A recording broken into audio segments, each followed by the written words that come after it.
So as I clicked that, I was like, oh shit, I hope I didn't press the one that's like 10 minutes long. But I pressed the Uh, right one, so all is good. oh, perfect. Did you make that intro? It's beautiful. I did. I snagged some stuff. I bought some stuff. And then let me tell you about that shit because so I have a full 5 minute intro that's rendered. Hmm. And I use that Adobe tool that does the animation, the After Effects. That's what it's called, After Effects. Fair. And I didn't know shit about it, so I kind of figured it out. I sort of understood how animations worked, but I sat down and I put all these pieces together that I got, Hmm. and I put in the text and all this, and some of the theme like I had purchased it, but I still needed to render it all and put it all together. So I put all that together, and then I remembered rendering is a thing that's a massive fucking workload because it took Hmm. like 4 hours to render 5 minutes I have completely. had designer friends who like the way that we say like waiting for test like CI/CD pipelines to run, they use like rendering it as an excuse to like spin in their chair. I'm like, It's man, yeah, that's yeah, great. it's so much more substantial than like a code build It usually is. too. Like I remember the Mm, XKCD where they're like sword fighting on their chairs and they're like, right, the boss is like, what are you two doing? Get back to work. We're building. right, Oh, okay, fine, never mind. But right. this is like forever. And like CI/CD pipelines these days run on a cloud of some form or like a server that's not our own device. Yeah, so you So walk our away. servers, yeah, like our computers don't sound like they're like lifting to space. Right. The way that like running a render program or like Adobe Premiere. Do you even use Adobe Premiere anymore? I don't know how this kind of stuff works. It's I, been I use over a Premiere decade. sometimes, and it's a Yeah. monster too. But the weird thing with the animation bits is it takes so much more, even though it doesn't. I don't know. It seems like there should be a faster way to do that these days, but Right. that's me not really knowing what the hell I'm talking about. So like, animation pros out there, don't think I'm riffing on your stuff. Y'all are badass, but yeah, it's like it's just it takes so much more time than even Premiere Pro. Like I render stuff with that every once in a while when I want to do like certain things, and I know Premiere Mm. Pro will do that. But otherwise, I use this like goofy little tool that I have, and it usually takes like it's the time of the clips that are going to render together is the rendering time, right?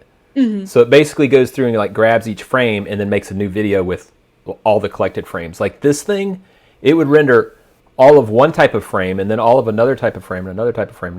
So it's like 4 hours for 5 minutes. Like that, I wouldn't even being hyperbolic. It's that long. It's so Yeah. nuts. But anyway, I digress. Yep. Everybody, let me introduce Oh, right. Internette here. This is Hi. Internette, Hi Antoinette, there. or Twaffle Well, if you're on oh Twitter. my gosh. We could get into that origin at some point. I have some funny stories about that Twitter name, I, that I feel like handle. I feel like at one point in time I was like, oh badass, I got my name on Twitter, Mm-hmm. and I actually even bought it from someone, which is Dang. odd. So I found Hmm. like the fourth person ever named Adrian, and that includes those four people include my dad, which is kind of like not even fair. But I found this guy, and he actually sold me my name on Twitter for $20. Oh, I was like, lovely. sweet. I also found out he only lives like 50 miles away from where I grew up. Oh my I was like, gosh, small oh, world. that's yeah, it's trippy. But anyway, real nice guy. Sold me my name, Eh. and then I'm all, yeah, I got my name. And then people come up with cool stuff like Twaffle, and I'm like, my name is not that fun on Twitter anymore. It's just Adrian. That's my name. Yay. I regret Twaffle sometimes. I so I'm sure I it can be strange in meetings, right? You're like, sort of. Well, I've been able to like on GitHub. I switched to Internet, which was nice. And so there's also a story behind that. But like my Twaffles came out of high school when I was on a video game forum, and we were no one. Well, actually, it started even before then. I was in high school. My friend Jenny in my design class asked me if I had a nickname, and I was like, I mean, my sister calls me Net. Don't call me Aunt. And she's like, I'm gonna use the middle syllable of your name. I'm like, what? Like, yeah. So Twa became my high school nickname, which no one is allowed to call me except for like that high school group of friends.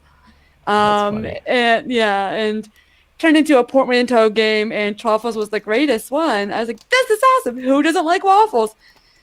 Except then it became twat waffles, and it's I no, I've met some. I mean, being a woman gamer, I played Halos, and then when people found out, they're like Twaffles, blah blah blah, and then I would forget to mute myself. I say something like, "You're a woman? Is it twat waffles?" I'm like, no, that's not how to. No, please stop. It's like so much for that. Oh my god! And then and then I knew somebody in DC who loved to get under people's skin, and so he would do that all the time because it was like the one thing. I'm like, oh, okay, great. That's the type of crew that you're just like, oh, they joined, so we'll just commence to ignore them for the next 15 minutes while they giggle about said thing.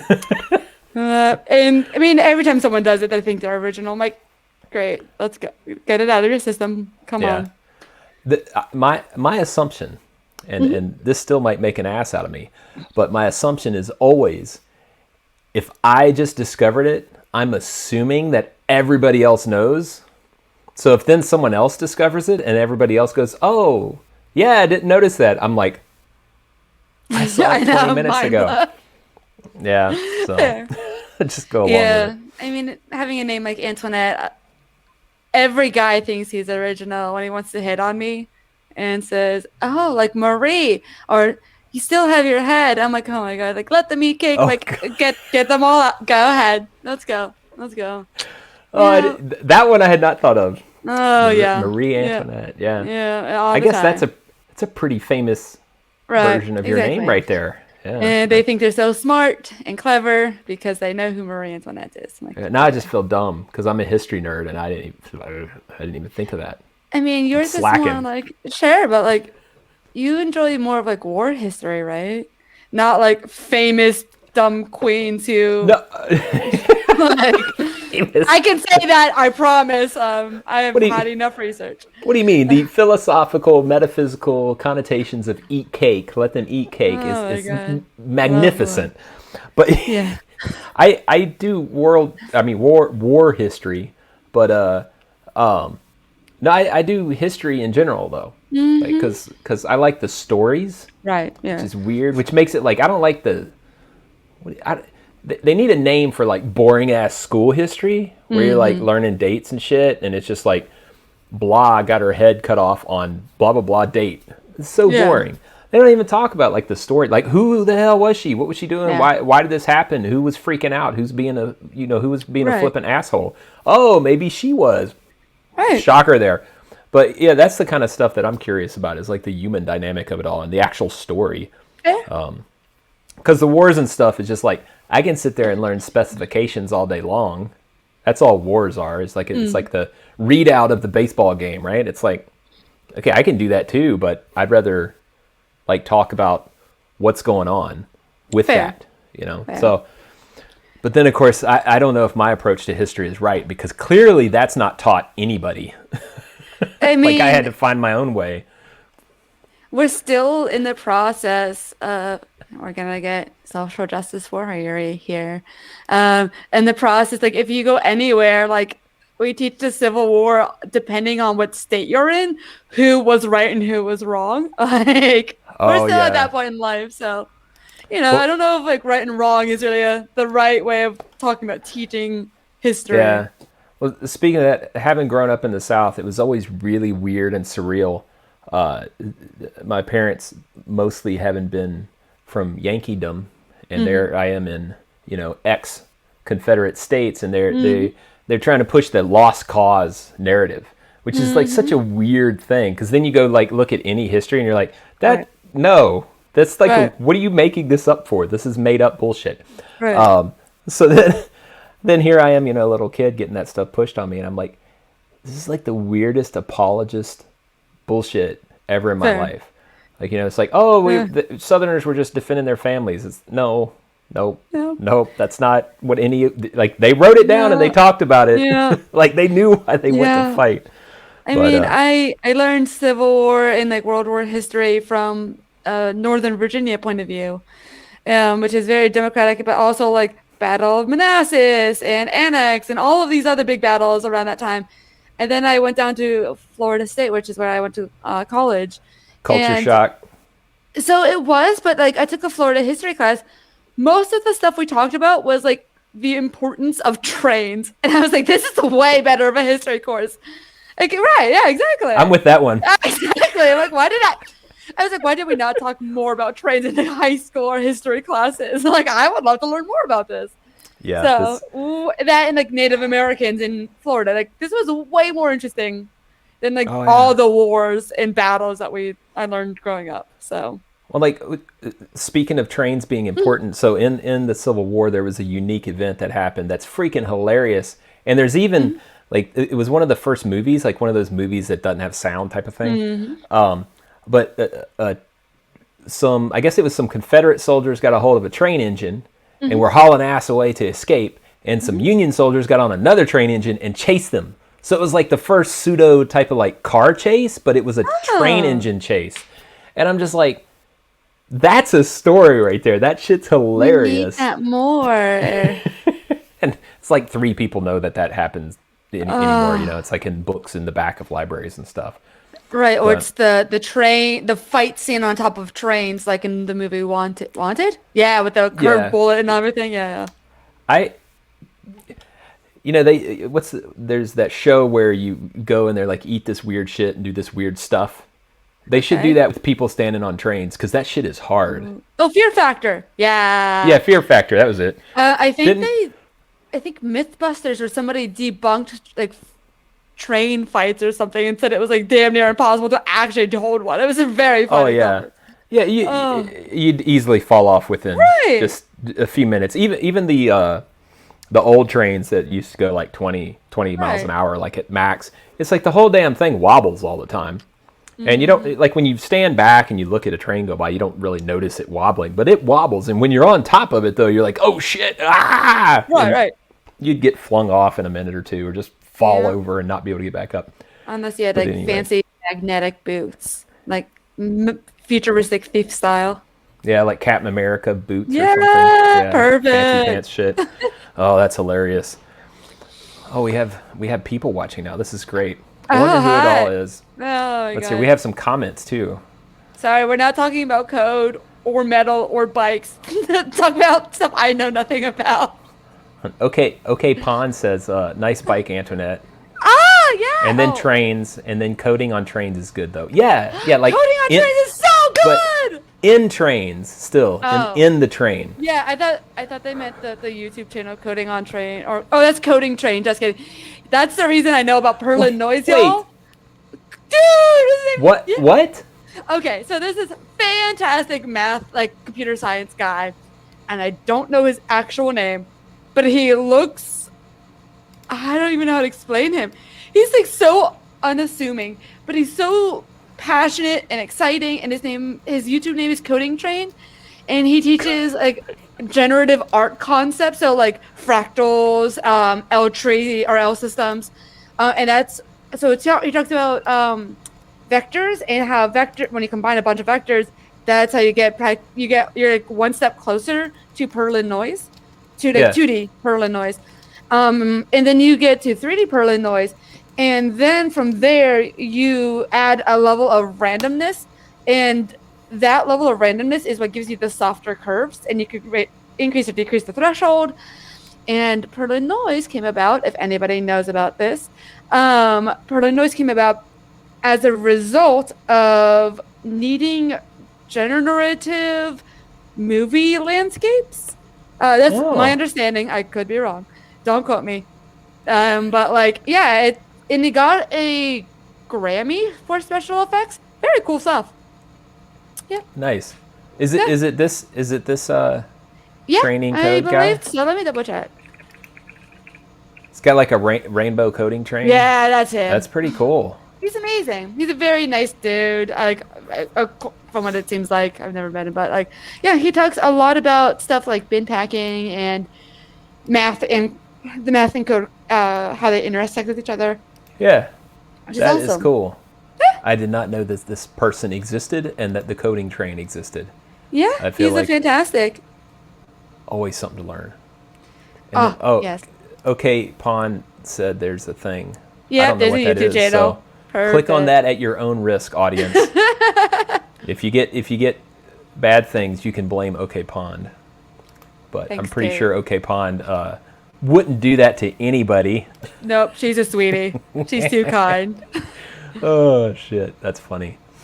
So what? Let's hear. We've got off in a sighting here. Speaking of trains and stuff, Oh my goodness. Yep. what all we were going to talk about? We're going to talk about what your bike's back there. We were about to talk about that, but also we were going to talk about your dev environment Sure. and like what is your dev environment set up like? We're drinking beers, which are very fitting. Like I'm drinking a Fat Tire, and you're drinking a. Drinking Breakside from Portland. Hey, just where you are. Perfect. That's right. Well, I'm Um, actually I'm actually in Emerald City today. oh, you made So it home. Welcome back. yeah, We yeah, missed all you. my boo boos and everything. So Oh, perfect. Perfect. Not a real road cyclist, and I see of road burn. Zach Question says we're all going to be suckers now. Okay, Pons pulled a fast one. So we're beard up, and intact, slightly wounded, but Yeah. yeah. So how's your bike life going? Bike life. So overall good. I have to. I'm currently still with tubes on my with inner tubes. I just put new tubes in since the winter. I was like just refilling them, and I'm like, okay, well I just need new ones now. And now What I'm it? at the point. What? What you? Wait. So are you implying you're going tubeless or that you? Eventually. First, I'm going to replace my tubes now, but I'm now contemplating with how annoying changing tubes are, especially on I think my rims are 27 inches, and so they're so Yeah. thin. And it's such a nightmare. I'm so afraid of like pinching my tubes and all every single time. Well, I can highly recommend, especially in Seattle, Right. because of the bumpy stuff, and the fact that I've like protected my helmet with my face before because of those Mm. bumpy stuffs. But my fat tires of the 35-inch tubeless are next level epic smooth. It's so Oh, nice. It's just like a cushion by comparison. And I love and I it. used to have them with tubes before, Right. so I definitely got a like a before and after comparison, Right. and they're very nice. And I have like really nice rims. Oh, I forget who makes them. DT Swiss rims. So they're fancy. So I'm like, I don't want to fuck those rims up. Like, come on. Sorry, this is gonna be some level of cursing when it comes to stuff like that. Like it's I think we've already gotten. I mean, I even have the channel marked as like oh good, okay, okay. you I was know. like, wait, hold on. I don't know how monetization. I've watched enough YouTube videos and like about people worrying about monetization. So, Oh, the uh, biggest like I don't make any money off of any of sure, these yet. When millions of people watch, maybe I'll make $1 or two. right. Even though Vanessa Nicole just subscribed, so I am now a millionaire. Watch Woo! out, people. Tier one. Woo! So, yeah, rock and roll. Thank you, Vanessa Nicole. And yes, I do know all of you. I'm just using your nicknames just in case y'all are confused by my weirdness. But y'all are probably used to my weirdness at this point. But yeah, it's you've also just reminded me I need to go in my backyard and pick up the rims that I have sitting there. They're actually quite nice, Yeah. and they were my intermediary rims from when the CTO of some said large company in Seattle ran into me and over my bike. Oh, They were my stopgap rims between then and my immediate repair, and then the ones that I actually got for my bike, which are much nicer. But the old ones were still pretty badass. So I feel like I yeah. should put some like nice fatties on it or something to Oh, like go mudding or something.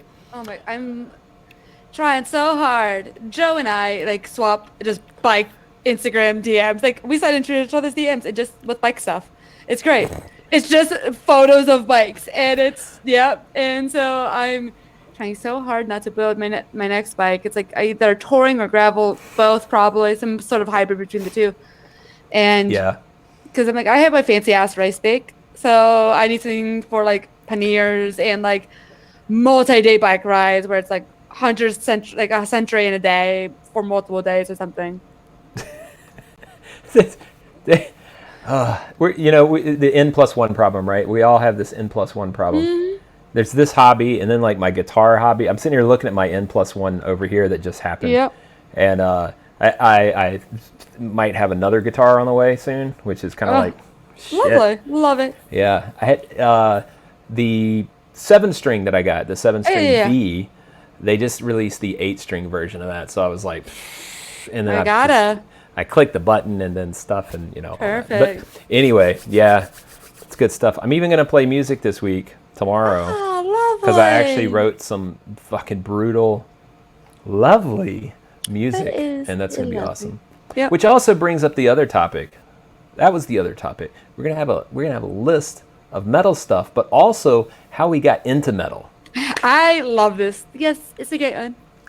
So that's the question. How did you get into metal? Whew. Okay, so I think technically new metal, which if you talk to sure metalheads are gonna be like, that's not metal. I'm like, oh, it depends on which new metal. Like American new metal, yeah, it's trash. But like European is like some hair metal, So, similar. Like so like new metal that's NEW versus NU. yeah, yeah, yeah. Oh, yeah, haha, haha. Yeah, no, but like oh, and you, but European stuff. And I guess technically that, but like I had a high school boyfriend who was just not the most perfect person, to put it nicely. He tried to get me into Pantera, and like later on, a lovely human they informed me that Pantera encouraged some level of white supremacy. So I'm like, oh, good. Glad I didn't like Pantera. Perfect. Um, It's arguable, but right. So I don't know. I'm taking it like it's at their level. But yeah, high school didn't really get into metal. I found some that I enjoyed, but like he's the reason why I can't really get into Megadeth. And I'm like, oh, oh, and I know it breaks my heart. I'm like, okay, cool. don't feel too So bad about it. fair, thanks. Just like a classic band on some level, but like okay. But Yeah. like so, and then my dad was really into the hard rock, and so stuff like Disturbed. He was into Within Temptation and Nightwish, and Oh yeah. Amaranth is a great one. So some of the more new metal sides. So went to, and saw that with him. I also grew up listening to Ozzy, so I love Ozzy. Right, like who doesn't? Like the Godfather. Right. And so, like, oh, his newest album was so good. It came out what last year, 2 years ago. So Yeah. good, Yeah. so good. He's like Uh, 9,000 years old I producing know metal. he looks like he hasn't aged since 50, but he's always looked like he was 50. Like Right. so. And partially a corpse already. Yeah, exactly. I think it works. It works in his favor. Yeah. Ever since then, and then I met someone in DC who got me into metal, and so though we're not friends anymore, I soft spot to that guy, and he has a fantastic taste in metal, and so he got me really into black and dark metal.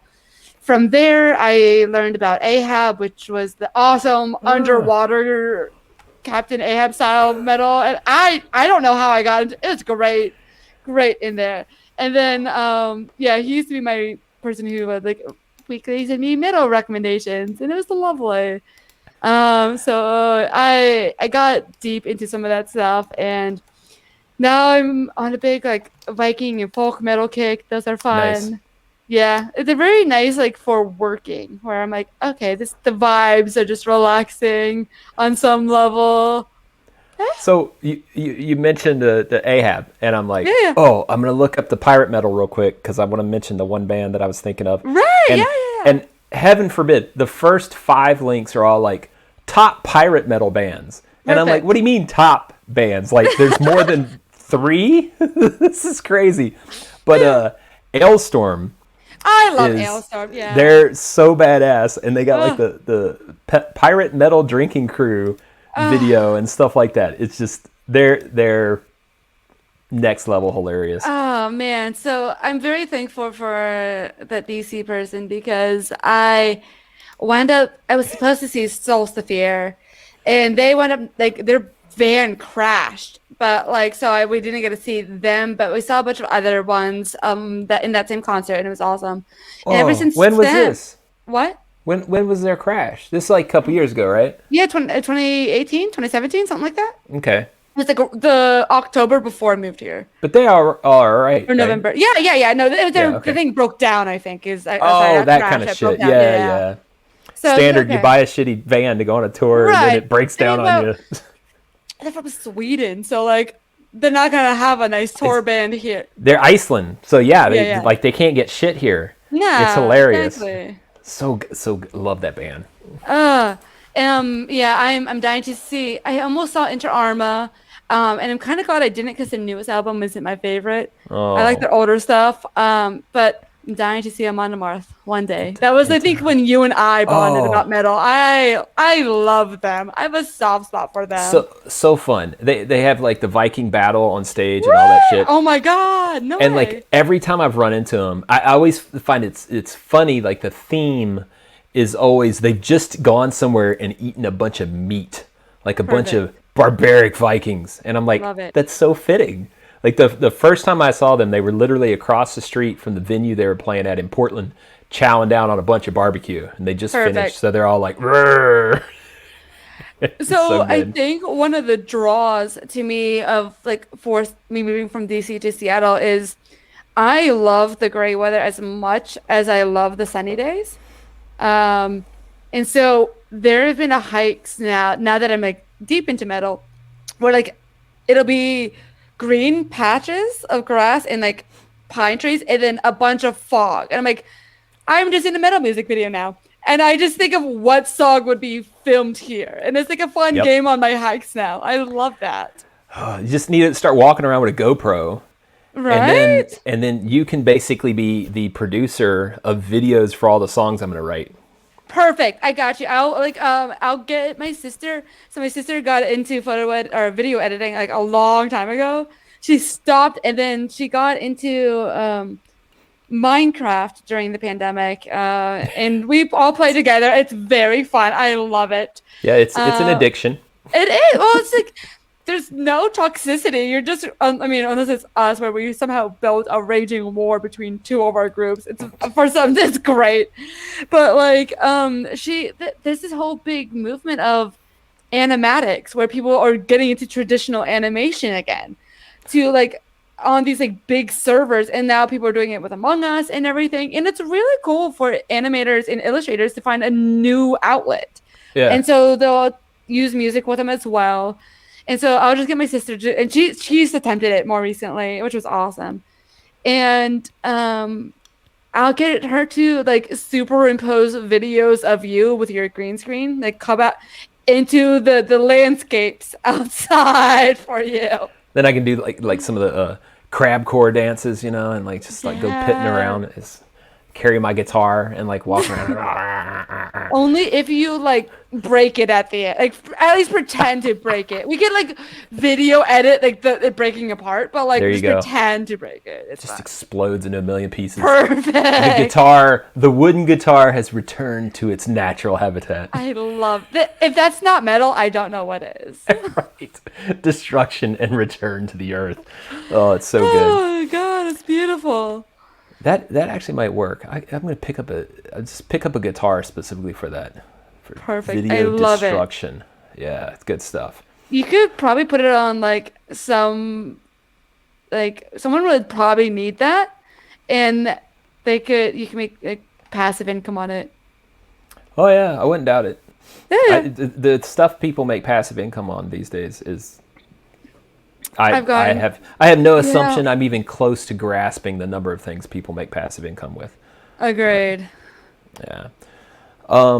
Let's hear what was the other oh a dev environment thing seems so off topic at this point. But It's fine.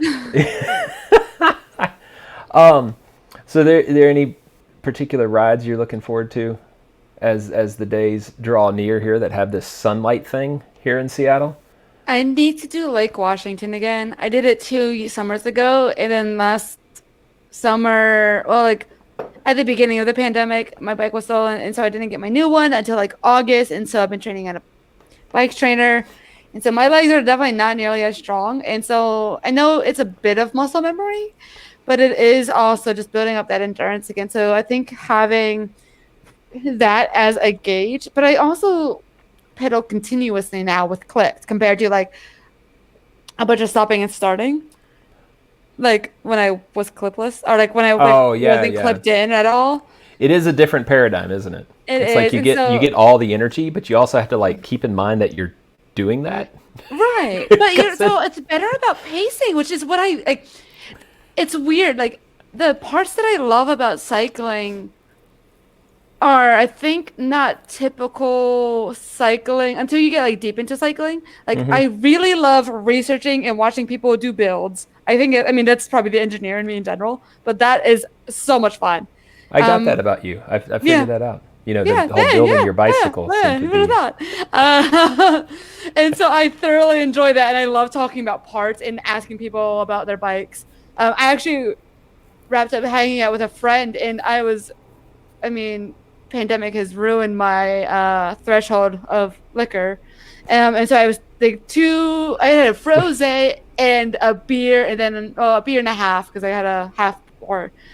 And so I was like walking home, and then I saw a guy with his bike, and it looked like a space horse, but it was a different coloring from you and Joe's space horses. It was Oh like the yeah, dark one, and it so it I'm seems new. yeah. Well, so I turned around to him, and I'm like that awkward level of like drunken enough to be like able, right? So to be like unabashedly, well, I want to talk to you about your bike. Not, I don't know you. I could care less about you, but I want to talk to you about your bike. Yes, Um, I've had that with people, it's and I'm great. like, I'm sorry that I'm completely Well, uninterested because in you as a human. like it's not that I'm disinterested in you, but like you're getting ready to get on your bike to leave. We just Right, closed down right. Chuck's. Like Yeah, I'm not gonna stand here as it's dark and it gets late. It's like 10 o'clock at night. And I'm sorry, I would love to exchange numbers and catch up, sure, but like so I yeah. turned to him like, that's not a space horse, is it? He's like, it is. And then he just like got really excited, which is my favorite part about people who want to nerd out. I love Yeah. it. And so he's like, so like it's this, and then he pointed out all the colors, and I was like, okay, yeah, yeah. And then he's like, and if you look closely, you can see little sparkles in it. I'm like, Yeah.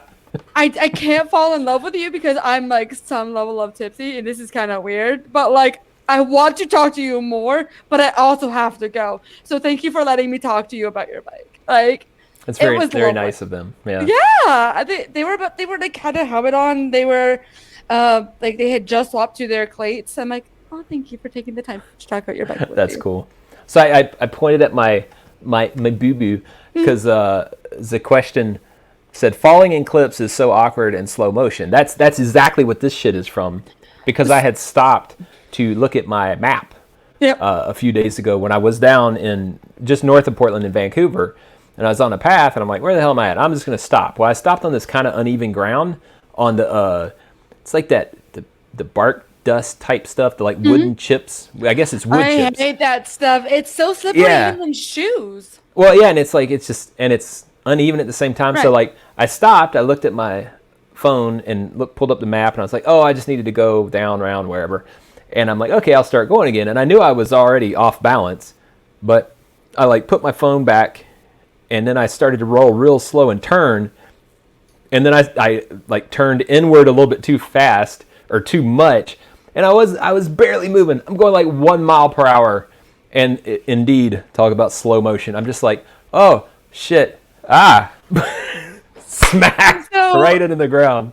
the first time I fell in clips was totally normal. It was like it's going down the oh god, the Pike Hill, or it was either Pike or Pine Hill. So I'm like, okay, it's Yeah, actually like so like I tried to stop, but tried to stop too fast, and so like I fell over slowly, which is fine, but not like super slow. The only other time I've fallen in clips, it was when there was those little plastic brackets on the one side and then the sidewalk on the other. And so I'm like, I had unclipped, my foot was flat, and I still somehow managed to very, very slow motion fall over because I think my foot, the plastic cleat probably like Mm-hmm. slipped from underneath me, and so I fell. And so I'm at the corner of something and something downtown, and so someone across the street yells, "Hey, are you okay?" I'm like, "Oh my god!" This like, at least wish people would have ignored me. But now it feels way worse because I'm like, yes, I'm now embarrassed because you actually acknowledged that I fell. Thank It's you. the the uh, the first time I ever did that, I was riding around Portland on some of the Mm, little side streets in a neighborhood or something, and I came to a stop sign, and it had a turn lane though. It's kind of like a weird four-way intersection. So mm. already it's a four-way because, as you know, Right. here in the Northwest, everybody stops and has a damn barbecue, and it takes four Yeah. hours to Yeah. get through the four-way. Yeah. So already it's a weird situation. Here I am. I'm looking at a car beside me that's pulling up very slow, very politely, Hmm. and I pull into the turn lane, so we're side by side, and then we stop, and I just go, and I'm looking at him still, like I haven't even stopped looking at him because I immediately realized, oh, I'm Yeah. just gonna fall on my butt, Yeah. and I did, and they rolled down the window. They're like, "You okay?" And I'm like, I'm fine. It's cool. Just Fine. riding, out riding." Yeah. Yeah. I just, And they're just like, "That was it." So the first time I told my friend John back east that I fell, he sent me the comic where the guy sticks the stick in his own wheel and then falls over and blames somebody else. I'm like, sure, yep, I'm gonna blame my cleats every single time. I'm gonna Yes. not take full responsibility because why would I? I don't need that embarrassment and responsibility. That cartoon is so It's, evergreen for it, so it many things. is It's great. about everything in life. Yeah. Oh, I'm just have all these. I've only fallen over 3 times with the clips. The first Yeah. time was that at the stop sign. Then the time when I was like completely just by myself. I Yeah. don't even know what I was doing. I just fell over and I'm like, that was dumb. Like you're in the No, clips, Adrian. What are you doing? And then there yeah. was the recent time, and I actually asked people around me, like, did you see that? And there's a frisbee golf dude there, and Yeah. he's like, no, what happened? And I'm like, dude, I just busted my butt, fell flat on my butt, I couldn't get my clip out. And he's like, oh, that's pretty funny. I'm like, yeah, you totally missed it. Oh my god. And so I don't think I've ever actually fallen over with both of my feet clipped, luckily. Knock on wood. So like Me neither. I had one. it's always The been one, foot, yeah. the there was the foot that was down, and then the other one was in a clip, and I leaned Yep. away from the foot that was down, so that's what Yep. screwed me over. But Ah. Yeah, see that's like the one thing that I'm like at the point where I'm like, maybe I'm unclipping the wrong foot. Like no, you just got to remember which side. I mean, the first time at that stop sign, it was like day one of having clips. yeah. So like I just literally forgot that that I'm attached to the literal Right. bike, and it's one of those moments of like, oh yes, that's a thing now. You Yep. need to remember that. It's But nerve-wracking for sure. yeah, and usually I do a track stand at stops, so that like I was just completely doing abnormal stuff then, and it really Right. threw me off. Fair. But let's hear what Vanessa Nicole just did this, I know. and then is it Yeah. seeming innocuous? Yeah, exactly. Zach, it's always a stop, completely innocuous conditions, no reason whatsoever for that shit to happen, and then you just fall on yourself. That's what makes it so damn embarrassing, right? Right. It's just there's no reason for it. It's complete absurdity, and then you just right over. Oh, bike life. It's so good. It's so good. I it's one of those where I'm like, I don't care how only decent I am at it. I just want to Only keep decent. cycling. Like, I don't know. Well, like everyone's like, well, let's get our speed down. I'm like, I just want to be able to cycle a century and make it like with Yeah. my I was reading up on SCP and like training programs and like the recommendations.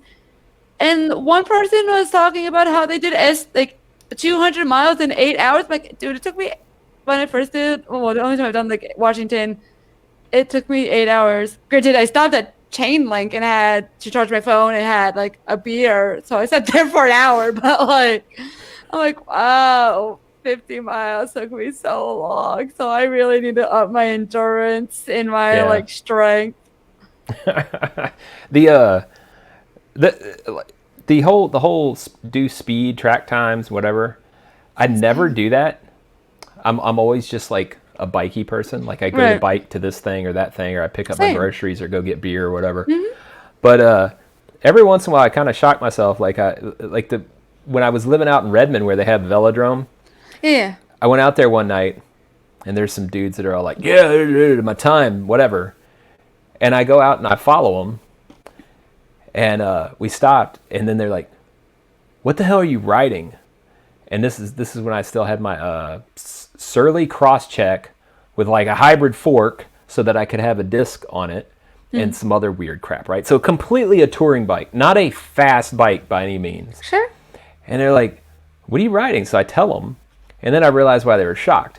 I was pacing with them, and they're on track bikes, and I Yeah. got my goofy ass out there on this thing, and I'm running around the velodrome with them. First time I ever Oh, rode on a velodrome. And then I told them that, and they're like, "You're full of shit." I'm of like, course "No, they will. seriously, it's the first time I ever did this." But I was very proud of myself afterwards. I kind of had a glow. I was like, "Oh, I did good, I guess. Maybe those guys Yeah. just really sucked." Yeah. Oh my God. I remember when I was living in DC and training for like 5 miles for the first time. So first of all, it took me a long time to realize that 10 miles is actually a lot for like most people. Yeah. Um, and so when I was out, like I remember like training this one hill in DC, and there's one time where there's a bunch of people. I lived in a semi-residential area, Wait a second. and yeah, You said hill. There's a hill in DC. there's a few. Is Yeah. it like way outer DC? I Because mean, DC is I kind was of. living in the Northeast, and Oh, so okay. yeah, like I mean, it's sort of think of like oh God, what is at the end of like if you were to take Doe Zone in Hmm. like the end of Capitol Hill, and then like go up the Capitol Hill, Capitol Hill. that's like the hill like that I would recommend. It's Yeah. kind of comparison where it's like. It's not. It's like a single hill. It's not like you're going from Western to Fourth, where it's like that giant ass hill. Yeah. So, I yeah. always, I always, I always have to ask because like it's not always immediately obvious that there's hills in DC. Yeah, You and kind of have so to figure out like what this thing is they call hills versus like Seattle where you turn around and right, you're like, look, a hill and a mountain and a hill and a mountain and a big water right, body. So right. Yeah, I mean, there is the 14th Street Hill as well, where it's like after I think it's once you hit U Street, you start actually going uphill. mhm. And it's a pretty substantial hill. It's probably if you compare it, it's comparable probably to the Bourne Hill. So if you're coming Oh like yeah, up to Capitol Hill again. So yeah. I mean, nothing's So gonna not compare. not Yesler, but No, not yeah. yet, sir. But I mean, not, my training. I think there's gonna be probably a week where I just train interlocking over and over here because that is intense and a nightmare of a hill. Plus it's Because beautiful. it is, and then you get to end up at like the Seattle Japanese Gardens, and it's Yep, lovely, or like it is. Washington. I love that area. Have you ridden the trail over there in the not the zoo, the arboretum, I think they call it. No, I haven't. I need to. It's on my Do list that. of. It is definitely like if you're training though, you gotta like regulate the speed because there's people Hmm. walking on it and Of jogging course. too. So you can always run the road though and just haul ass down the road Right, because right, just the biggest problem there is cars go too slow because they can't go. They get right. stuck. That's what I'm talking about is the road for the for interlocking. It is Yeah. terrifying going down, especially being clipped in. Oh Um, yeah, yeah. yeah, not ideal. But man, Just it's when you stop though, that's the problem. So be careful always then. right, exactly. It's only stopped and dark. It's my like combination weakness. Well, no, the second time I fell was actually broad daylight, which made it worse. But Oh. that's fine. Well, you just got to chuckle and roll off with it. Oh, That's my theory. I thought it was yeah. It I always find it hilarious, and then someone makes a big deal about it. I'm like, I wish you didn't. Now I feel awkward. So please just laugh it off with me. It'd be fine. Yeah. Oh, so let's see here. We've covered bikey stuff. I feel like I promised people that we'd talk about certain stuff, but then of We course, would like code. Vanessa and Nicole asked or made a very clear statement earlier Oh, about there's a topic. And that's true. Really, on that's Thrashing Code, true. we talk about whatever the fuck we want to. I talk about whatever the fuck I want to, and anybody can talk about whatever the hell they want to. Perfect. So that's really the only rule, is that there isn't really rules, per the great Ozzy Osbourne. Perfect. The truest form of anarchy. So I love it. Oh, that's a government. Sorry. Not really. Is there actually a word for like someone who just doesn't follow rules, or like the who ignores all rules and assumes there are none? I think that would be maybe like a anarchist nihilist, or a nihilist anarchist. That would make sense. Yeah, yeah. Yeah. Because I know So, anarchy is strictly around government. Someone correct me. well, no, anarchy is the lack of government. It's just like Well, free yeah, for yeah. all. I mean, it's strictly around government. The concept of government, though, is what I was going Oh for. yeah, yeah. Yeah, Like yeah. the it's strictly around the lack of it existing, and then Exactly. there's Yep. like it's so you got anarchy, and then the paraphrasing of that has a little bit of government, but is basically anarchy. And I always call it the party or the policy for people who are scared of actual anarchy, which is libertarianism, Fair. because they're Oh, like, good. no, we should have government, but complete anarchy. Yeah, they let fear drive their lives. Is really Exactly. what's going on. Like, Well, just a little bit, just a little bit of fear, just enough they're to have a little small government. they're the people who, when are given a school project, they're like, I need to know the rules so I can break them. Like, then why do you need the rules? Yeah. Like, just do whatever you want. Like, no, I need to know My what are the boundaries. I'm like, oh, my, okay. my whole sentiment with coding, school projects, etc. throughout my life has always been, oh, was there a rule about that? Because I seem to have neglected paying attention to it. Fair. Oh yeah, Vanessa Nicole says it's the just don't regulate me party. That yes, Oh, yes, so true. We yep. did promise people talking about dev setups and coding, so we Yeah, yeah, can talk about that. we can.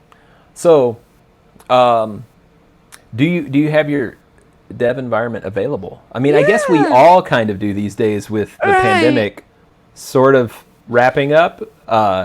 So it's just like a click of a button, right? So So yeah, so I'll share my screen for you, so we can take cool. a quick Hey, look. there's Foo Force. Hi, Ian. Window. Here we go. Oh goodness. Nope. Okay, VS Code. Perfect. Yeah, I was like, we don't need to see all of my YouTube tabs. Um, just oh the key crap. ones. Okay, so just kidding. I'm here. I'll just share all my whole screen. That's fine. There you go. Perfect. Awesome. Um, can they see my screen? I don't know how this No, works. there's Okay, there's a let's share see. button in StreamYard, and it should That's just what let I you was pick a screen, doing. It wasn't letting me. Let me and then I see. have to add it. Oh, share. Oh, Oh shit. Chrome. Follow. Chrome has to allow. Oh no. Oh yeah, you have to allow the video or the screen or whatever. Okay. I don't know Yeah. if I can do this. Hold on a second. I could just talk through my setup too. That's always option. Foo Force Uh, says you outed him. sorry. Sorry. Busted, Foo Force. Well, because technically I'm on the clock. No one needs to know that. I started my day early, and so I'm still working through my work computer because like I don't need anything special. I do have a personal project that I was originally going to show, but nope. Fun fact, I don't have admin rights on my computer. That's always ideal. Oh, good. That Yeah. I was just talking to an IT person. Hmm. This might be telling about this story already since I said Sure. IT person. But I was talking to Hmm. an IT person, and they were like, "Yeah, nobody should ever get a machine that has escalated privileges." Blah blah blah blah. And I'm like, you're gonna drastically diminish your ability to hire programmers if you give them shit machines that don't have permissions to like do things on the machine. And they were like, "Yeah, that's they can just ask for it." I'm like, I don't think you understand developers at all, then, do you? I keep getting regular so this wasn't before but when I was on I think I'm on which version of OS? I'm on Big Sur right now, but when I was on Mountain Lion. Was that the one that Yeah, was before it? I think it I was never Mountain Lion. had this problem where I was able to like maybe not always install things, but I could always at least update my stuff. It's like, yeah, exactly, Vanessa. Yeah, it's annoying. Like, I always get, hey, there's an update for VS Code that I'm like, why do I suddenly need admin permission? Like, I know. what? It's like all I wanted to do was make something show up, and you want access to everything on the machine. Right. And It's so, like, crazy. it's one of those where they grant it for 24 hours. So I do as much as I can to figure out what I need, but you never know what you need until you need it. So now this is one of those where I'm like, okay, well, so I won't share my screen, but Okay. I Well, tell oh, us about it then. Just describe sure. the Beauty. magnificent development environment that you have. So on a daily basis, I always like I'm that person who uses the terminal in VS Code. So I use VS Code, love it. Yeah, and I love the terminal in VS Code. It's a little annoying because it doesn't use your automatic like terminal settings that you use in OS X. So they Wait, don't hold like on. Visual Studio Code does it? mm, not by default. I think by default the terminal uses Bash. And so when you upgrade to Big Sur has switched from Bash to ZSH Zish. Yeah. as the default. But when you've had VS Code and all of your setup with Bash already, it like everything has to like so me upgrading a device, I had to go through and like allow for that to change. Uh Interesting. yeah. So I mean once you do it, it's fine. Yeah. Um Well, like when I went to shit, what did we just say? Would you say the latest version is Big Sur or whatever? Big Sur, yeah. Yeah. So when I changed to that and went to Zush, the funny thing is I had used Zush, whatever they call it, Yeah. like a billion years ago. Matter of fact, when I started using Git a billion years ago, but I switched to Big Sur by literally buying a new Mac. So I got one of the new 16-inch ones when they came out, and it had Zish, and I'm like, well, shit. If they're going to change, I'm just going to start using Zish again. And when I installed Visual Studio Code, I was actually shocked to see, boom, when it came up, I'm like, oh, it just uses literally my default terminal that you have at the time of installation, I guess.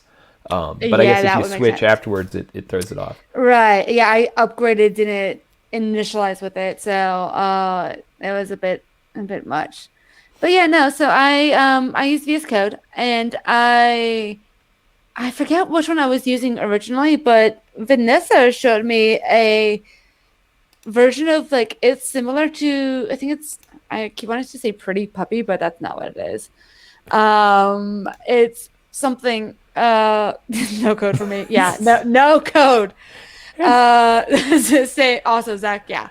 Are you saying I Uh said it wrong? Did I say it I wrong? What think did I people just say? call it ZSH, right? You But said like, ZSH, and I guess I said Zoosh. yep. I blame my Uh southernisms. love it. Make everything an onomatopoeia.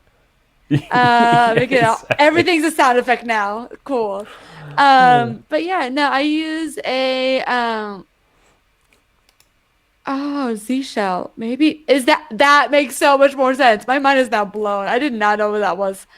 Um, but Oh, the like, things you learn. yeah. Oh my God. Even though I'm learning and I'm talking. It's but yeah, no. So I use something like I like a dark mode-esque theme for my visuals when I'm coding. So Because I you don't want to go have blind. right. But so the thing is if you use a all white or all black, like it's actually either one that contrast is too bad for your eyes. So you should always Oh, use right. something that's either off black or off white. And then I use like a off purple. It's like aubergine or something. Eggplant. Aubergine. Yeah. Aubergine, yeah. So my dream would be able to use some form of a white-esque theme for like readmes or document editing, but like code I use dark themes. That's it, on. I use the JetBrains IDEs a lot, and they have a Oh, yeah. plugin that just does material theme. And there's like 20 different themes, or I don't know how many exactly. That somebody's gonna be like, "There's not that many, Adrian," but there's a bunch. And I go through them all the time, but they have some that have like the eggshell off-white, and then they have some that are dark, but the tonalities are different, so you can kind of change based on like what you want to see certain things in and stuff like that, like you just described. If you're looking at a dock, you want to see it in white or whatever. So that's a big plus. But yeah, it is true if you kind of polarize the colors too much to either white on black or black on white, and it's just one or the other, that is kind of bad. Right. Or if you just look at the hot dog theme, that's pretty catastrophically bad also, which is just bright red and bright yellow. But yeah, it's one of those Why would anybody things. have McDonald's theme? It feels very sad. I think that theme was designed and built specifically. People were screwing with other people. I'm pretty Oh, confident that was what that is. that's And sad. like you go on some of the Twitch channels too, and you can type in the theme of whatever, like somebody's coding on screen in the IDE, and you can type like, bang theme and say hot dog, and boom, it changes it on them to that theme. It's like a fun thing they do. But if I was coding, I would be highly distracted by such a thing. If somebody came in and Right. hot dogged me, I'd be like, oh, I'm done. I'm out. I can't code for the rest of the day. I've been traumatized. Fair. I too have been regularly traumatized by a hot dog. It's a very bad sex joke. I'm not sorry for that. Oh, so yep. Uh, Traumatized by a hot you're dog. I'm Themes now and hot dogs. oh my god, I'm just thinking of Mean Girls where there's the burn book and he's like so and so made out with a hot dog, and that's where my mind is at. But you know, but yeah, no. So for my dev setup, I mostly just use VS Code.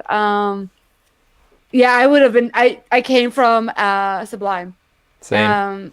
Yeah, I loved To it. It was great.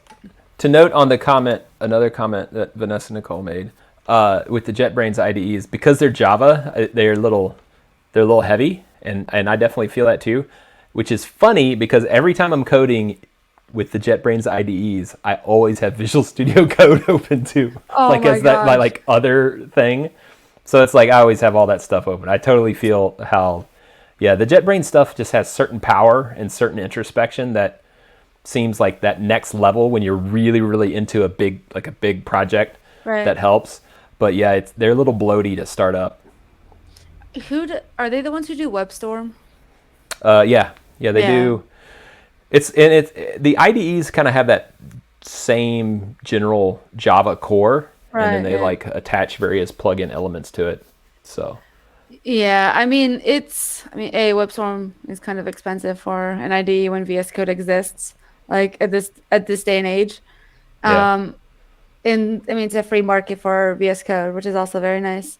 But like yeah, I'm dreaming of being able to like do file dependent or even maybe folder dependent themes. It would be lovely.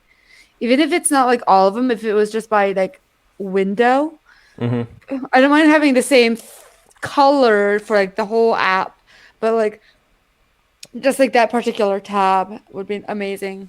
yeah, Oh, that's what hot dog is. Thanks, Ian. Or yeah. I sorry, was food force. I'm gonna admit something. So Yeah. I often have, based on certain levels of awareness, I have just dropped the fact that I know where the root of certain things come from, and I just don't even mention it anymore. But yes, from Windows 3.0, and the interesting tidbit is here, I'm going to be extra nerdy with Foo Force here. It came from Windows 3.0, not just 3.11. So it goes back that far. Love it. So like computer prehistory right there. But yeah, I hot dogs. You know, Talking about I okay. went through a little phase recently during the pandemic, which probably made me gain like 10 pounds, I'm sure. Like I ate some hot dogs. I got a pack of hot dogs, some hot dog buns. And it was during one of the many phases over the last year where I was like, I don't want to work hard at cooking some stuff. I just want to have some stuff available. So I did like one of the grossest things. I got hot dogs, hot dog buns, mayonnaise, and some onions, And like I just made hot dogs with mayonnaise and onions for like a week. It was disgusting. And I just don't know. I don't know if I can ever eat hot dogs anymore at this point. I'm kind of done with hot dogs. Foo Force says, history, how dare you? I dare. I dare. Yeah, you dare. It's fine. Yeah, no, it's. You're welcome. You know, I have the little messages for the other messages that pop up on my screen. Yeah, Yes. yeah, Yes. yeah. You're welcome. It also, I said only 10 pounds though, and I'm way beyond 10 pounds past. So the ice cream was the other like. It wasn't even just ice cream, Adrian. It was ice cream to a meal replacement supplement. Like I you're had trying to to make be it healthy, taste and then good. you just like cancel the whole health aspect. Oh, So well, in my defense, I did not get those to be healthy. I got those okay. so that, again, I didn't have to cook because I was getting sick and tired of cooking all the time. And I got them in the theory that they would fill me up, make me feel like I'd eaten something. And it kind of worked. I mean, once I added the ice cream to it. So I'm actually on the opposite end, Adrian. I got blood work done 3 months ago, something like that. And so I went to my doctor. I have to go to the doctors like every 2 months for my ADHD and like anxiety/depression meds, and make sure that they're still working, all that good stuff. And so I did. And so I asked my doctor if we could look over the blood work, and she's like, everything looks good. Your blood sugar looks a little low. And then I told her, I'm like, okay. And she's like, oh, when did you last eat when you got this? I'm like, oh, probably, like 6 to 7 p.m. dinner time, or like, well, 5 to 6 p.m. dinner time. And then I go work out. And then I usually eat breakfast, but that day I hadn't yet because the appointment was at 8 a.m. She's like, oh, you should probably eat a snack at 9 p.m. And I'm like, my doctor told me I need to eat more. Cool. She told me to eat snacks. So that's like, she said healthy snacks and all, but like all I heard was doctor said to eat snacks. And I wish in high school I had a doctor's note to eat more snacks. Like, who doesn't want that? I actually got that a good bit. Yeah. Kind of around some of the same things, like ADHD stuff. And the other thing was that the doctor kept saying, you should eat snacks throughout the day, and you should remember to actually take your medication if you want to deal with your ADHD. And my response was almost always, what? So yeah, I never really did very good with scheduling things like that. I don't do all that well with scheduling things. So I do, as long as it's right then and there. My problem is I say yes to everything because everything seems exciting and fun. Yes. And then I backtrack and I've either double booked or I'm like, I didn't schedule introvert time, which is why part of sort of like non-dev, but dev like thing is I now actually plan every day a full page. I like scoot closer to the screen as if I'm going to see it better. But like, that is it a full-on planner. Yeah, I don't do well with like just typical day planners anymore. I actually have to do things where I'm like, I need a scratch pad because every idea is a good idea when you first have it. And so that's what leads me to impulse buy things from Amazon. I'm like, okay, I'm going to clean this way and this, and I need to organize, and this is how I'm going to do it. Like, instead of thinking about it. Oh, snack of choice. Does fried chicken count? I think we said we were talking about fried chicken. Like that was the other topic. That was it. Okay. I don't think fried chicken counts. Right now I'm on a. No, I think fried chicken counts. I have two, depending on what I'm craving. Cheddar popcorn is a big one. I love cheddar popcorn. 9 p.m. Well, again, it's like, do I want salty or sweet? Is where I'm at. Where I'm like, okay, so like cheddar popcorn is like savory, and then if I'm sweet, I'm either getting some form of like, either a Twix or a Reese's peanut butter cup. Those are the two sweet options I have. If with the right, Vanessa. Yeah, exactly. Sorry, that's not a snack. Yes, it is. Fried chicken is definitely a snack when you consume it the way. Well, no, that's probably like the last meal or something, last dinner. But a single drumstick is a snack, It's not a whole meal, Yeah, and if it's it's only not a like whole three meal, it's a bites snack. and you're Right. done. Yeah. Right. See, I even did myself a solid to help me remember that we were going to talk about fried chicken because I got some Azel's fried chicken Oh, right before this, yep. just so I would remember, and I had almost forgotten it, and it's literally sitting next to me on the table, and I almost forgot. That would have been just shameful if we didn't talk about Oh fried my chicken.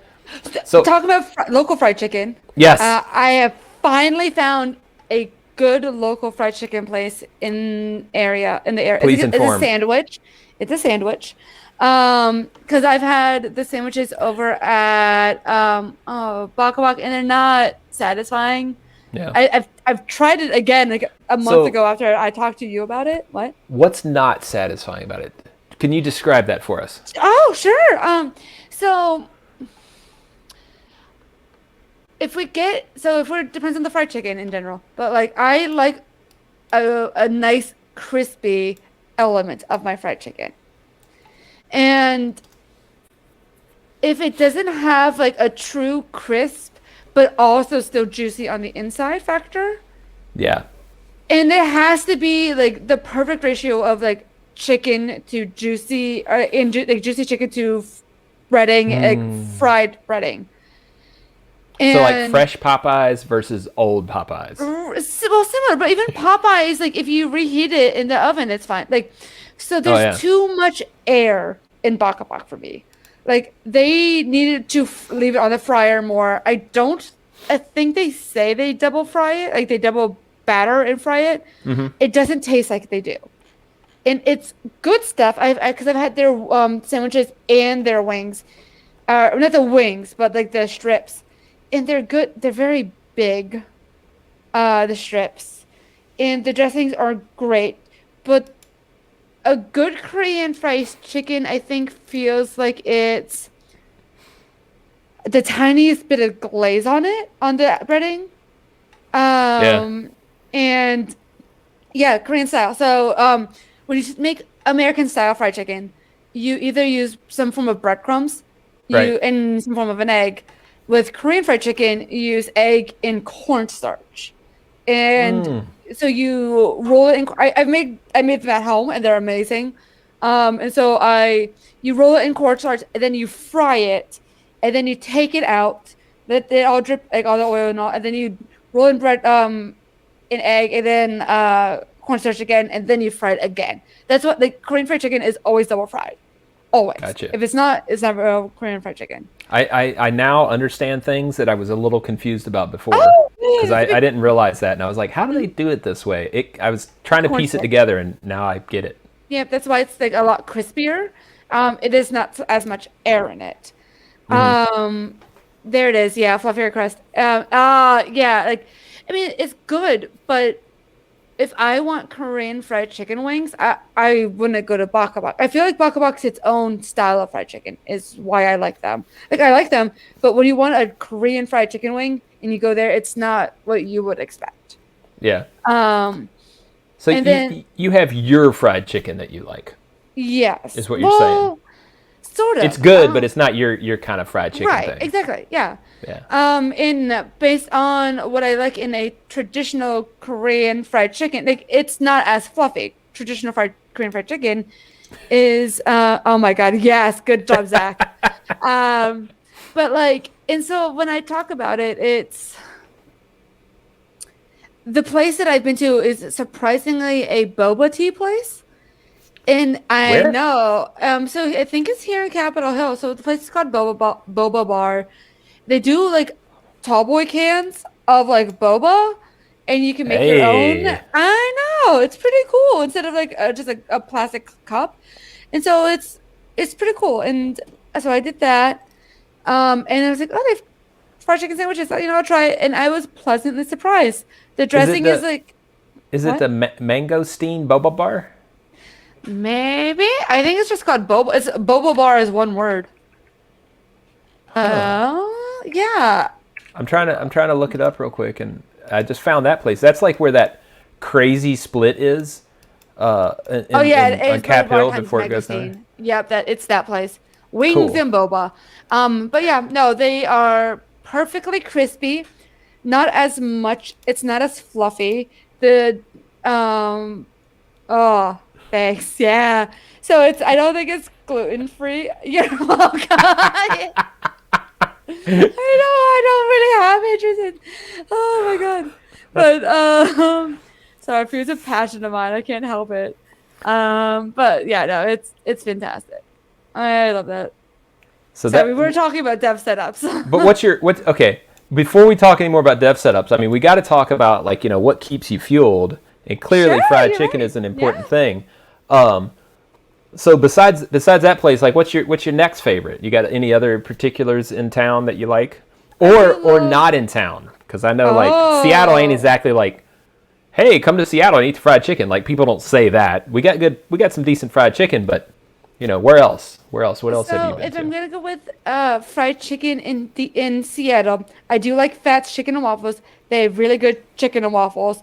Yeah, They also have really good fried okra, which I am a sucker for. Like I know, right, Adrian? Yo, you can't have a true Southern chicken. Yeah, yeah, I love fried okra. I am a sucker for fried okra.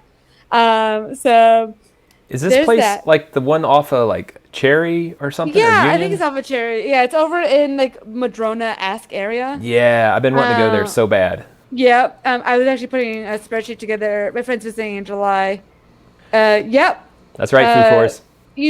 VS Code may need permissions, but fried chicken doesn't. That is my new life motto. Sounds like we're going to go That's visit right. Vanessa Nicole real soon.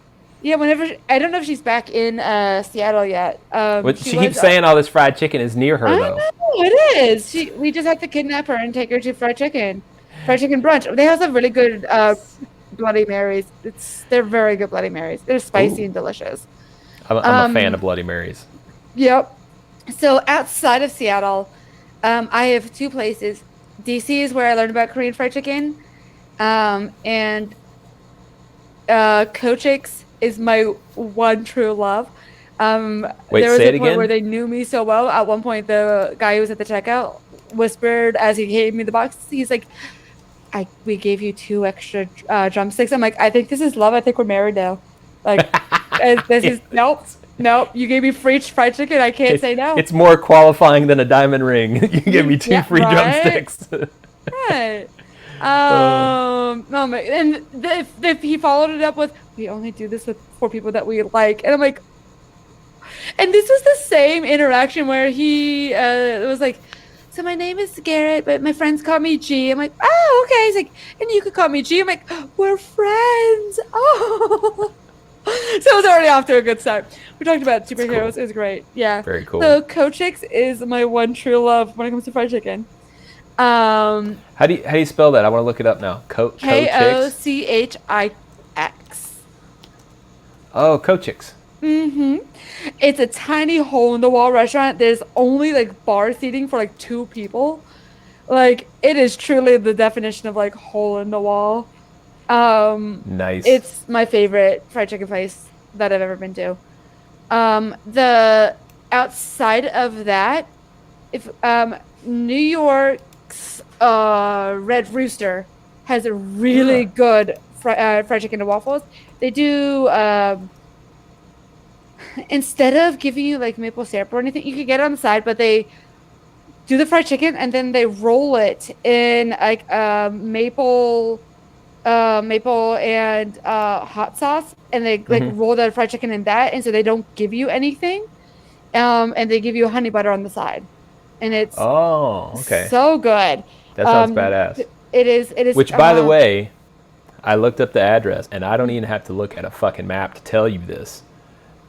I believe it's the 2-3 line, red, probably. north of Central Park, Yep. probably I think it's like a Harlem 5 minute walk technically. north of Central Park, Oh, maybe Bronx. or Harlem, I think it's Harlem, Harlem or Bronx. Bronx. Harlem? Yeah. Yeah, it's Oh. real close in there. Um, and yep. I'm not a resident of New York City. I have never lived there, but I have studied the shit out of it. So There. I'm saying Uh, that's where it at, and I would put money on it. uh, So yeah, it's in Harlem. So that's the one that we went. Yeah, and it's Chef Marcus Samuelson, who is sweetie. He did No Passport Required on PBS, where he went around and looked at different areas for food pockets. So, for example, Dearborn over in not too far from Detroit Hmm. is is well known for Ethiopian food, and it's amazing. I forget where I think he recently just joined Bon Appetit, which is kind of cool. But yeah, no, yeah, he's known for Red Rooster, and Red Rooster is great. Red Rooster made it onto David Chang's Ugly Delicious show. They did a Oh, whole nice. fried chicken episode. It was great. Very cool. Yeah, Also, so speaking about Garrett here, you're not wrong, but well, yeah, he's a but sweetie. then, I don't know. He's over in DC. It's a bit far. yeah, yeah. So bite carefully. Yeah, right, It's exactly. DC. Oh my God, true. Oh, oh, there. Oh, true.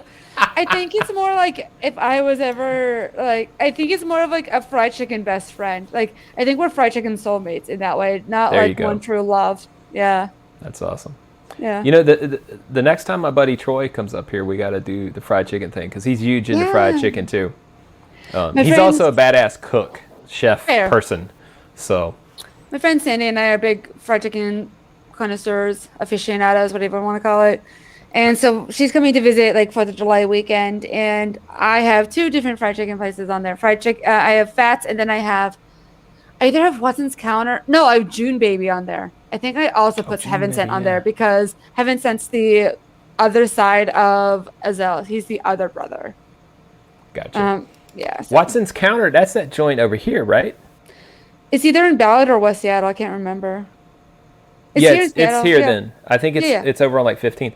Yeah, one of my friends, another fellow metalhead, even though he claims that he listens to other music now too, but he he works at a machine learning company or something like that, and I went with the company with him over there, just like popped up out of nowhere, and I was like, Mhm. yeah, let's go eat. So we went there, and I was pleasantly surprised. I was very happy, and I have to admit that even though I live in Ballard, 15th is one of those streets where I'm like, that street's kind of icky. Like there's Mhm. just a bunch of traffic and the sidewalks are small, so I don't like go Fair. there because don't want to die or something. And I was very glad that I went to 15th Street that day.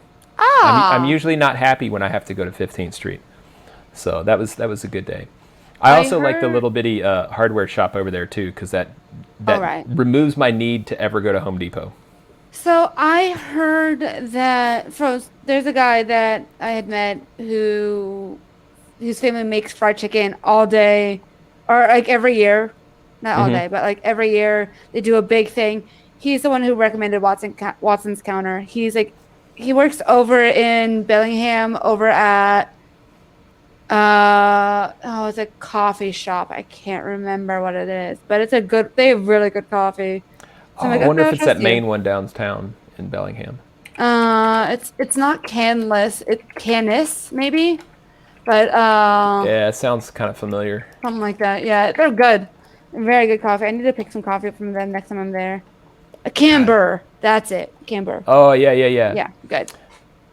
You know, one of the things that I actually found quite interesting about Bellingham last time I went up there was, I mean, aside from the fact that the little town is super awesome, one of the most bike friendliest towns in the country. It's not big. It's got great dirt bike trails too, but also it has really good food. Like it comes in way over its weight when it comes to cities, right? Like it's a little Hmm. bitty place, I and they love actually it. have some really good food there. But one of the things that shocked me was they actually had a Creole place there, and it had Creole food. Not like, and you know, I get nitpicky about it sometimes. Like if you're from New Orleans, you distinctly know there's Cajun and there's Creole. It's two Hmm. distinctive things. Sometimes they mix a little bit, whatever, you know, they mix styles of food, but it's definitely two different types of food. And I went there, and it was Creole food, period. Not Cajun food, Creole food. Hmm. And I was so happy. I was just like, where did y'all come from?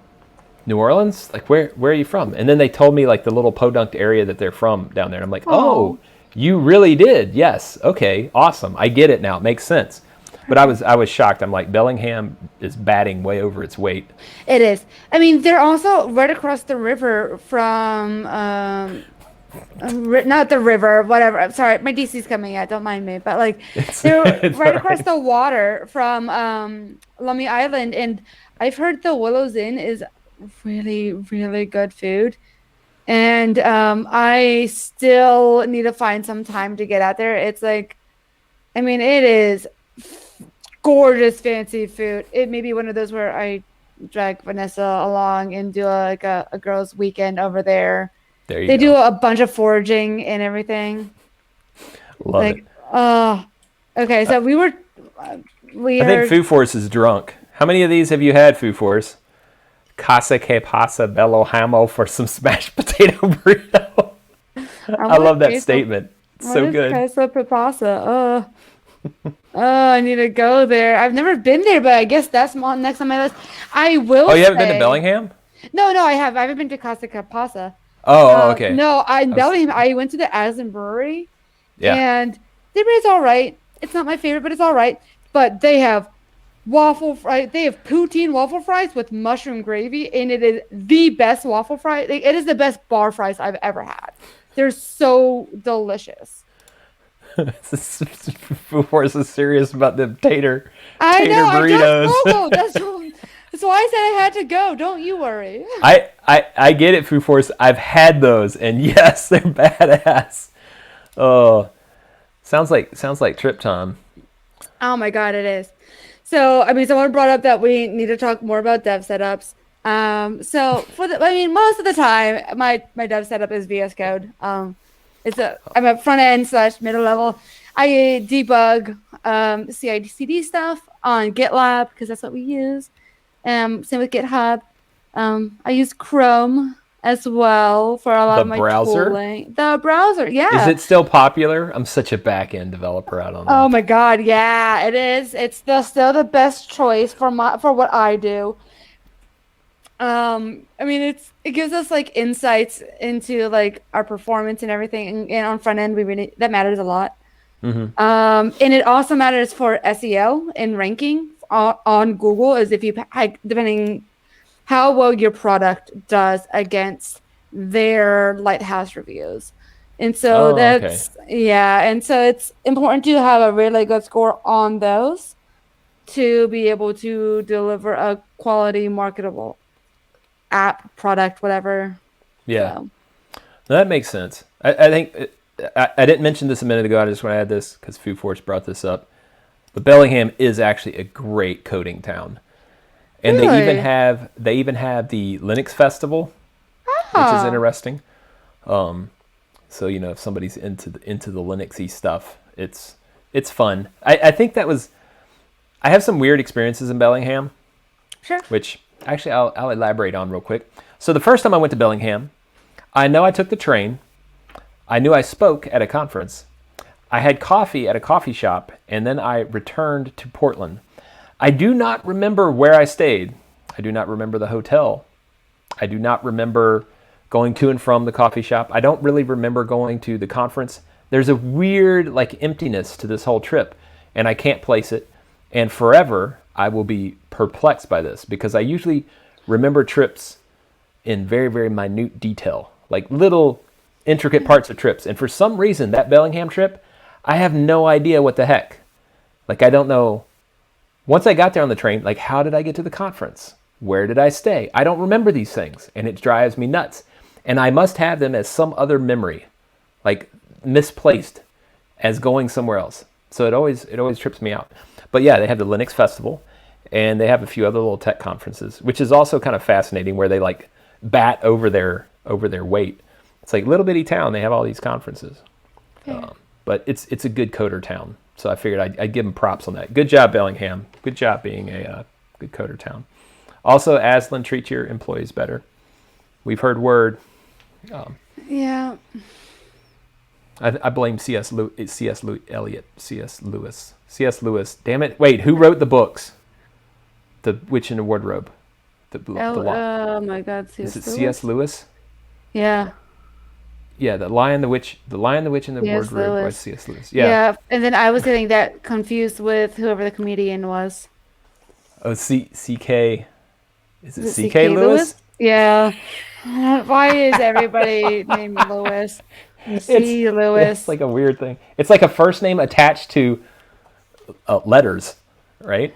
T- It's kind of weird now that I think about it. Yeah, But yeah, so anyway, shout out to Bellingham. they're great. Yeah, Vanessa Nicole corrects us or confirms it for us. I mean, C.S. so that's Lewis. good. Thank you. But yeah, so let's see here. Oh, Foo Force says he's going to go to the Linux Fest Northwest, or that he's. Wait, I say I'm going to go to the Linux Fest Northwest every year and never do. Oh, I've done that more than a few times with Linux Fest Northwest. And I do remember also, I did actually go to Bellingham once. I remember every detail about it. I went up with my bike to Linux Fest Northwest, and I did not go to Linux Fest Northwest, and instead found some bikey people and went and did bikey things and drank a lot of beer and had a unbelievably epic time, and then came home and did not experience any of Linux Fest Northwest, unfortunately. Or maybe fortunately. I don't know, because I had a really good time anyway. I went to Node Interactive, the only conference I've ever spoken at. And the day I got there, I went to a bar at the end of the day, and so it was lovely. And then I spoke the first day of the conference, so I was Was there this for in the first SF? half. No, no, no, it was Vancouver, BC. Oh, Um, okay, yeah. yeah, and so I spoke there. Like I went to a lot of talks, and then I spoke, and then I left because I was so tired. And then I went to the same bar and ran into the same person. It was lovely. That's cool. Um, it's just someone I think I learned I did not really cut out for conferences. I'm kudos, honestly, to anybody who has the energy for them. I was very overwhelmed and exaused at The the end of day one, Yeah, right? same I was like, same oh, feels. I usually have about enough, or I have about enough energy for conferences for about a total of a day worth, so about 8-ish hours of activity to spread over however long the conference is, and then I'm like KO'd, right? it Like feels like I the first day of school just where you're get like, I'm drained. overwhelmed by all these things and all these people I don't know. Like, I Yeah. didn't know anybody there, so I was like, ugh.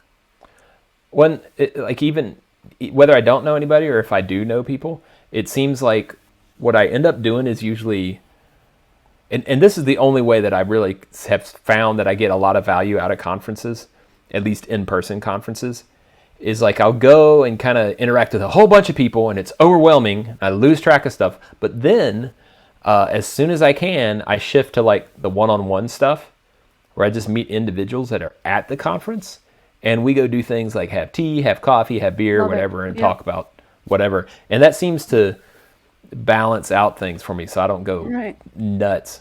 But I That's what I always prefer. recommend that for people, especially for that like when your Right. introvertedness kicks you. Yeah, which is very fast. I shut down like if I'm in a large group, I shut down after like 3 hours. I'm like, I'm done. I'm gonna go home. Yeah, yeah. Yeah, matter of fact, the last time I went to, well, OzCon, before the pandemic, I went to the OzCon in Portland. And I remember I went in the building and just default immediately went to one-on-one meetings. Like I didn't actually end up at the conference at all. And Oh, it was a great conference. It was a great hallway track slash whatever. It was endless conversations about stuff, but it was one-on-one. So it was like I could really manage my energy about things. right. And I still think back, that was probably the best OzCon I ever had. How lovely. Yeah. Even though I'll never forget the V8 powered massive monster spider robot thing from like a million years ago. That was an epic thing that happened during OzCon. That's fair. Yeah. So let's hear how many we try for the win. What else? Have we missed anything? Have we missed anything that we should inform the world or the universe about? Yes. Um, well, I was gonna say about work stuff. Can I plug? Yeah. Talk about anything Okay, you want to. perfect. So We're looking to hire a junior to mid-level developer over at Lululemon, and we're focusing on a woman of color. So if anybody is looking for a job, What hit me up. what is it? You said a junior to Mid-level mid. front-end software engineer over at Lululemon. Looking for women of color particularly. Okay, I'm gonna say a thing Sure. and don't go too far with it, but presume that I am a complete idiot. What is junior? Describe junior to mid range a little bit more for me. Sure. Yeah. So I think for us, we're looking for somebody who's probably around a year of real world experience. Like we'll look at like immediately post grad, Mm-hmm. like post grad, talking about including boot camps, which will be fun. I interviewed someone who's in the process of like working on a small project over in Boston, and it warms my heart, or they're looking at a way to make it easier for homeless people to acquire the things that they need. And they're looking at getting physical cards with chips because we all know how hard it is to get a credit card. And so when you're homeless, getting a credit card isn't sustainable. And so many major cities are cashless. And then we saw during the pandemic, there was so many cashless businesses and that's hard. So they were working Yeah. on something like that. So which is lovely. Anyways, but yeah, no, mid to level front end is like, junior to mid level is about probably anywhere from 6 months to a year of real world experience, Okay. or like and then anything beyond that. We're looking more of people who are like some level of, I say go getters or like driven, but I don't. Little bit of Maybe. self organizing. Yeah, but I don't want it to be like train because I understand East Coast translates to burnout, or even West Coast could translate to. I mean, that's not what we're saying. Where it's 9 to 5 core hours. Mm-hmm. Preferably Seattle to Vancouver, Vanessa. I don't mostly because it's like onboarding, hands-on, interacting kind of stuff. Um, if they are campaigning Lycra, Only for you, well, Foo Force. Um, so funny, we don't use just Lycra. It's pretty cool. I will nerd out about this. So we have an R&D lab, which is really cool. And I've seen That it. is pretty cool. Yeah. And so like we Where hire is it? material I'm in Vancouver. Oh, okay. And yeah, and so I've got to explore it when I was like transitioned to full time. You have to be full time employed to see it. But like it's you get to see all the like they talk about all the different materials. We hired material scientists out of college, and it's That's cool. I didn't know that was a job, but it makes sense. I'm like Oh that yeah. is the coolest thing, and like you could be like a structural like build bridges engineer with material sciences, or you could work at Lululemon with material science. Like it's such a wide field. I'm like, oh, ooh, Yep. that's cool. Yeah. My brother just got his mechanical engineering degree, and Uh-huh. it's a confusing one. It's like mechanical engineering degree in oceanography or something like that. Some wild title. So he's like officially way more educated than me, his big Is he brother. gonna be build like things for James Cameron? Where he goes like and looks for the Titanic. I mean, he would totally do that. Like he built a Yeah. robot boat and stuff like that. But C uh, Lab. he had to do some of that materials engineering stuff, Yeah. because I mean, Right. you got to figure out the kind of shit that'll float in water, Right. or not. Yeah. Like, will it sink? Will it float? Yep. You need to know these things. Yep. So it's a that's a realm that's very very interesting. I always am very fascinated by Yeah. that. Just how things behave. Like it's not always intuitive. When he's living in C Lab 2020 with like underwater nukes, please let him like remember us that we're like good people. We're not all safe. Yeah, I'll Sorry, I'm mention that to referencing him Archer now. And then again. also 2020. Yeah, yeah. We had that conversation. It was pretty hilarious. Um, maybe it That might would be be top dope. secret. Oh, he's a important dude. Yeah, it's probably. Yeah, he's probably an important dude. I don't know what he's doing half the time. That's fine. Speaking of that, he should be watching this. He should be on here giving me shit. Where is he at? That slacker. I say that. He just got a freaking degree and like a doctorate and crap. Oh my goodness. I was such a bad example. Now he's like doing all this cool achievement stuff. Good for him. But I got to talk about I actually talked about you and Waffle House not that long ago. Who was I with? I think it was well because I was talking about the Waffle House index and how I learned about that from you. And that's it's a real important. thing. It's so cool. Yeah. Yep. Yeah, one of the other things, I'm gonna give a little shout out to Waffle House here. One of the other things that a lot of people don't know about with Waffle House, people can give people gruff for having a restaurant career or working in the food business for a while, or whatever. But honestly, like Waffle House is one of the only companies who's kept their stock private and has retirement plans that when a waitress or even like a division manager retires, they're generally able to retire at their wage, which all their wages, even in the restaurant business, are above whatever the minimum wage is in the respective place. But they're able to retire. Now just think about that for a second. In America, a restaurant worker that can retire. That's not a thing. And this is Waffle House. This isn't like some fine food establishment. So I was always amazed by like some of the stuff they've managed to pull off as a company. It's been very impressive. And then of course they have like the freaking, the hurricane index stuff and everything. Yeah. So are you sure, Foo Force? Are you sure it's Georgia Tech grads? Is that the part that we should talk about from the founders? Or the fact that they served in a big fancy war? Or maybe something else? Being such a jackass. But yeah, they are Georgia Tech grads. Yeah. What was that? He said it's your stream. You could be one if you want. This is valid. This is valid. You're right. But actually, it's your stream today. You're the guest of honor. So thank you. So how's your beer? Done. It is. Yeah. Well, I guess on that note, maybe we should go get more beers and let the world have back at itself. Sounds good. I definitely need to get another beer and also eat. So fair. Get you some fried chicken. I need snacks. I need more snacks. I have like 4 pieces of fried chicken left, so I'm gonna. My it's gosh. gonna rock. Well, now that both of us are vaxxed, we need to set up a fried chicken time. Yes, I know. This should be like a recurring monthly thing, like the fried chicken day. Well, what's a good day for fried chicken? Friday. I mean, any day is a good day for fried chicken. But fried chicken Fridays. Oh, there you go. Well, yeah. There you go. Fried chicken It'd Friday. be Fried Day. I couldn't be on a stream and not make a dad joke. It was an obligatory dad joke. Puns are a necessity. Thank you.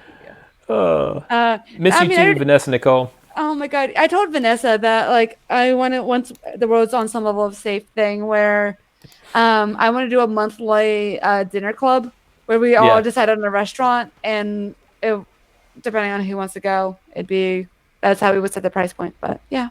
Oh yeah. Yeah. Well, it'll happen sooner than later. It's happening. Of all course. The things are lifting and we're supposed to like go be normal humans again and stuff after all this, the last week of whatever, back when it was February 2020, yesterday. Right. Yeah. Right. On that note, everybody, peace out. Peace out. Happy thrashing. Adrian. Have fun. So much will fun. Do. See ya. Cheerio.